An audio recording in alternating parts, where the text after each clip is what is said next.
to Frank Bruno Law. I am Frank Bruno. I'm an elder law and probate attorney in New York. I'd like to discuss with you a client interview I had today and perhaps some insight that I could share. Before I get to that, if you have any questions, if you want to ask me anything about elder law, please send me an email, Frank Bruno Law. Today I met with an older gentleman and his brother to discuss an estate plan. I went to the home, conducted the interview, consultation with a mask on. It remains surreal. The person that I met with is single and wanted to take care of a long-standing girlfriend, and we discussed life estate. How if he passed away before her, she could stay in the home that he owns with his brother. And if you have any questions about life estate, I could discuss that with you, pros and the cons, and the circumstances, such as whether or not the person with the life estate is obligated to pay for taxes, water, insurance, utilities, partial use, occupancy, ownership of the house. What is the obligations that is upon that person? Now, another thing that came up in the discussion was whether or not the money that this gentleman had in his various accounts should or should not be consolidated. So I don't even know where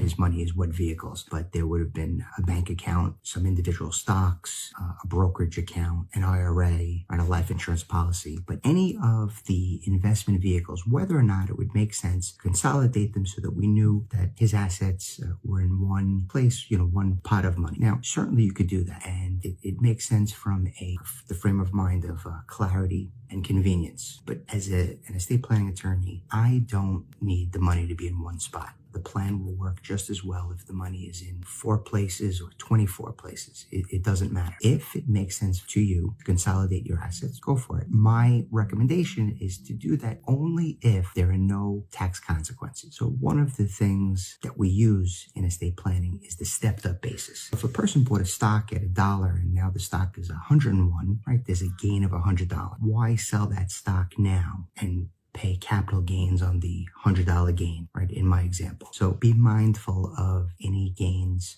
capital gains, and let's make use of the stepped up base. If you have any questions, please send to me at my email address, Frank Bruno Law. If you find this video valuable, please like it, share it, all the things that technology allows us to do. Thank you very much.